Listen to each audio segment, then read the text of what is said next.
Hi friends, నేను మీ Rajeshwari. Welcome back to our channel. ఓం నమో భగవతే వాసుదేవాయ.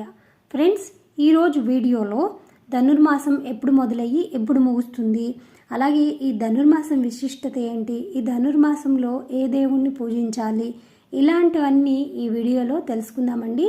ధనుర్మాసము చాలా చాలా ఇంపార్టెంట్ది ఏంటండి.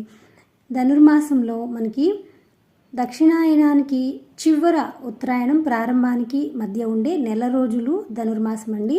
ఈ ధనుర్మాస కాలంలో తెల్లవారుజామున కాలం అత్యంత పవిత్రమైనది. ధను అంటే ఏదో ఒక దానికోసం ప్రార్థించటం అని అర్థం అండి. మరి ముందు ఈ ధనుర్మాసం ఎప్పుడు మొదలైందో చూద్దామండి. 2024 సంవత్సరం డిసెంబరు 16వ తారీఖు ధనుర్మాసం స్టార్ట్ అయింది. ఇక డిసెంబర్లో మొదలైపోయి జనవరి 2025 సంవత్సరం జనవరి 13వ తారీఖుతో ధనుర్మాసం అనేది ముగుస్తుంది, భోగితో ముగుస్తుందండి. మనకి ఈ ధనుర్మాసంలో కృష్ణుణ్ణి ఎక్కువగా పూజించాలండి. తెల్లవారుజామున మనకి చాలా పవిత్రమైన రోజులు కాబట్టి తెల్లవారుజామునే పూజ అనేది చేసుకోవాలి.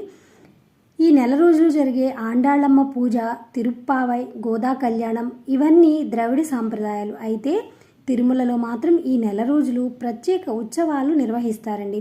సుప్రభాతానికి బదులు తిరుప్పావై పఠనం చేస్తారు. అలాగే సహస్రనామార్చనలో తులసికి బదులు బిల్వ పత్రాలతో పూజిస్తారు. ఇక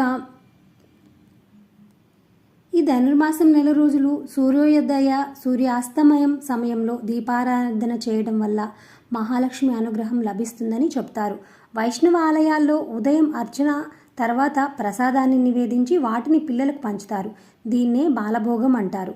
సూర్యుడు ధనుసు నుంచి మకర రాశిలోకి ప్రవేశించే వరకు అంటే భోగి వరకు ధనుర్మాసం కొనసాగుతుందండి.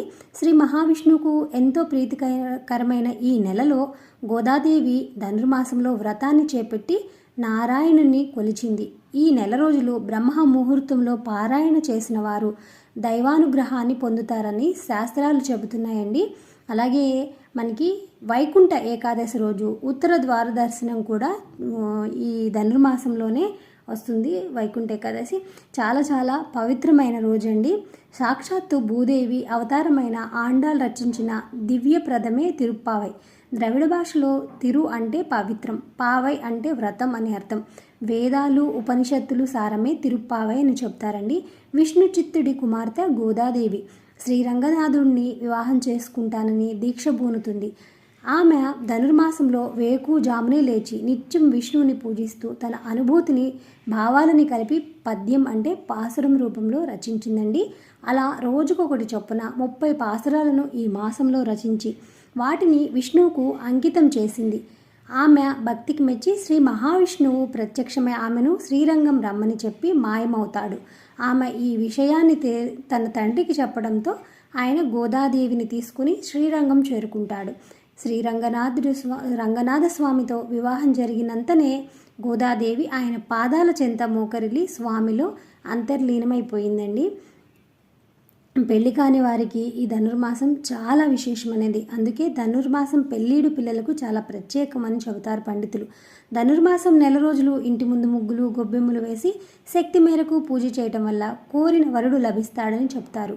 పెళ్లి కాని మగవారు ధనుర్మాసం నెల రోజులు బ్రహ్మ ముహూర్తంలో నిద్రలేచి స్నానమాచరించి వైష్ణవ ఆలయాలను సందర్శించి తులసిమాలను సమర్పిస్తే త్వరలోనే వివాహ గడియలు వస్తాయని విశ్వసిస్తారు. ధనుర్మాస వ్రతం గురించి మొదట బ్రహ్మదేవుడు నారద మహర్షికి వివరించినట్లు కూడా పురాణ కథనం అండి.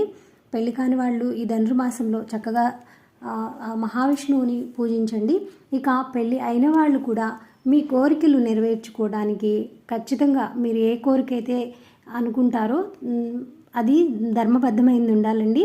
ధర్మబద్ధమైనది అనుకొని స్వామివారికి ఈ తిరుప్పావై చక్కగా తెలుగులో కూడా రచించబడ్డాయండి. తెలుగులో కూడా ఇప్పుడు మనకి పుస్తకాలు దొరుకుతాయి. ఈ 30 రోజులు ఈ ధనుర్మాసం 30 రోజులు కూడా పాసురాలను చదివి ఆ విష్ణుమూర్తి అనుగ్రహాన్ని పొందుతారని ఆశిస్తూ జై శ్రీమన్నారాయణ. ఫ్రెండ్స్, ఈ వీడియో నచ్చితే లైక్ చేయండి, షేర్ చేయండి, సబ్స్క్రైబ్ చేయడం అసలు మర్చిపోవద్దు. బాయ్ ఫ్రెండ్స్, నమస్తే. మరొక వీడియోలో కలుసుకుందాం.